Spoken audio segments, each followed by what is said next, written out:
Revue avec des gens qui sont pour, d'autres qui sont contre, avec différentes nuances, le projet de loi. Nadia El Mabrouk, membre de l'Organisme pour les droits des femmes du Québec, qui est avec nous. Bonjour. Oui, bonjour. Vous avez réclamé ce projet de loi. Satisfaite de sa facture très actuelle? satisfaite. Oui, on est vraiment heureux. Moi, je pense que c'est une grande journée pour le Québec.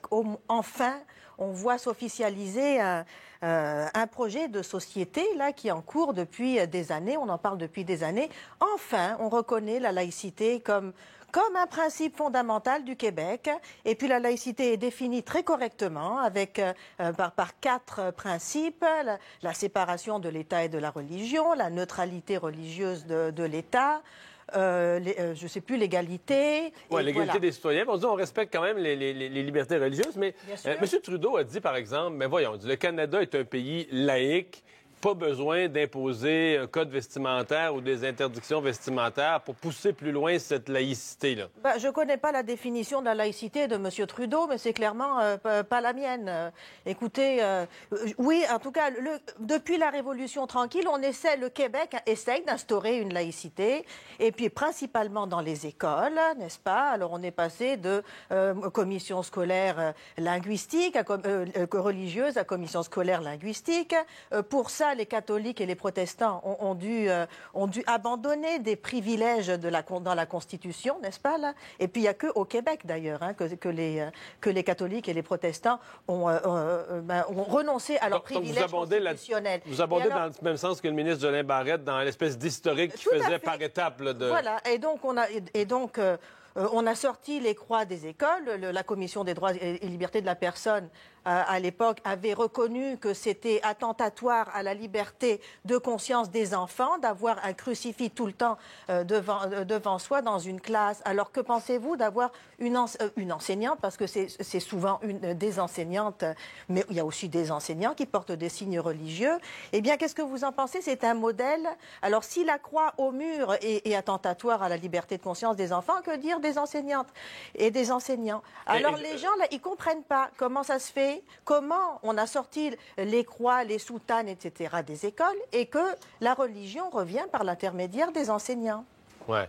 Il y a quand même l'espèce de clause qui maintient les droits acquis des gens qui sont déjà là. Ça vous fatigue, ça? Vous vivez bien avec ce compromis-là, ou ça vous fatigue que des gens...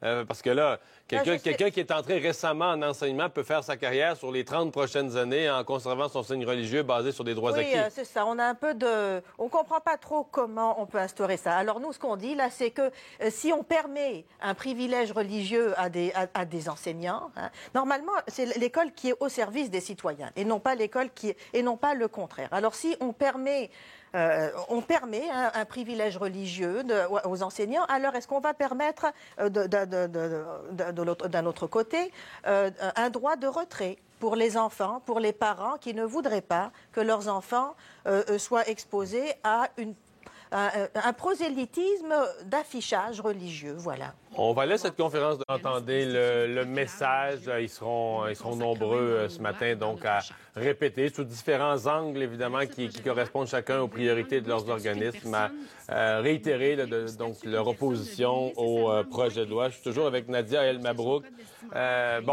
Vous êtes favorable au projet de loi. Il y a une nuance qui est amenée par la dernière dame sur le fait que, et ça a été dit et redit, qu'il ne serait pas obligé que chaque employé de l'État ou que chaque enseignant à l'emploi de l'État s'abstienne de porter des signes religieux pour que l'État lui-même soit neutre, là. Alors, j'aimerais bien savoir quelle est la définition de la neutralité. Sincèrement, si l'État, c'est des bâtiments et des murs, c'est pas grand-chose, l'État. Hein. Je vois pas pourquoi on en fait tout un plat si c'est juste des murs. Écoutez, là, ici, j'ai le jugement de la Cour suprême du Saguenay, vous savez, pour la prière au conseil municipal du Saguenay. Et puis l'article 84 est quand même assez clair sur le fait que l'État est incarné par ses employés. En premier lieu, l'État ne peut, en raison de l'obligation de neutralité religieuse qui s'impose à lui, professer, adopter ou favoriser une croyance à l'exclusion des autres. Il est évident que l'État lui-même ne peut se livrer à une pratique religieuse.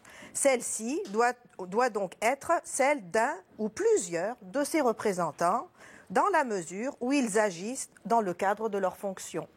Bon, je n'ai pas besoin d'aller plus loin, je comprends. Donc, mais donc c'est bien clair, oui, évidemment, que les agents de l'État, quand on travaille au service de l'État, on est au service des citoyens. Oui, c'est ça. Ouais. Vous êtes d'origine tunisienne. Oui. Dans votre propre communauté Oui. d'origine, ce sujet-là, puis je parle des gens qui sont tunisiens qui sont ici au Québec, ce sujet-là divise. Là. Il y a, en même temps que vous souhaitez le projet de loi, il y a d'autres Tunisiennes aujourd'hui qui sont enseignantes ou qui veulent devenir enseignantes puis qui vont dire, moi, on me prive. Là. Je ne pourrais pas travailler au Québec. On me prive d'un emploi. Vous leur répondez quoi à celle-là? On prive personne. Vous savez, quand on a passé la loi contre le tabac, on n'a pas dit qu'on allait empêcher de travailler les gens qui étaient addicts au tabac. On a passé la loi sur le tabac. On n'a pas dit ça va mettre des gens à la porte. On n'a pas dit le contrat de travail pour ceux qui sont déjà en poste, ça va être correct s'ils fument. Bon, alors écoutez, on monte, vous savez, on monte ça en épingle. Je pense qu'il y a de quoi se questionner sur la virulence quand même de certains croyants, parce que c'est la minorité des croyants qui, comme ça, veulent absolument imposer leur affichage religieux, quitte à abandonner leur emploi. Écoutez, moi, je suis membre de l'Association québécoise des Nord-Africains pour la laïcité. Moi, j'invite les gens à aller voir notre site Facebook. On est actif. Il y a du monde là-dedans. Et on s'exprime pour la laïcité, tout à fait. Alors, oui, on est divisé comme au Québec. Il y a des gens qui sont pour, des gens qui sont contre. On voit dans les partis politiques. Alors, donc, c'est pas une question de religion. C'est pas une question de nationalité. C'est une question de vision de la société. Et moi, je pense que ce projet de loi, en fait, c'est un projet progressiste. C'est ça, c'est un modèle. En fait, je suis sûre là qu'on est en train d'influencer d'autres. Écoutez, on nous suit, on nous appuie ici, mais on nous appuie aussi dans nos pays. Regardez en Algérie. En Algérie, il défile. En ce moment, vous savez, il y a un grand espoir de changement de régime et tout ça. Mais il y a aussi un espoir. Les femmes qui sortent, elles militent pour la liberté, pour l'égalité, pour la laïcité. Et on est un modèle ici. Alors si on dit, nous ici, non, la liberté de porter un signe religieux, c'est plus fort que tout, eh bien, on porte un message. Et moi, je pense qu'avec ce projet-là, le Québec continue à être un modèle de société progressiste, comme on a été un modèle pour la gratuité, par exemple, dans les CPE, un modèle en santé. Eh bien, je pense que c'est un grand modèle important pour le Québec. Et finalement, on va voir que les répercussions, je suis sûre qu'elles seront très positives après tout ce salissage qu'on aura passé. À surveiller. Nadia El Mabrouk, merci beaucoup d'avoir été là.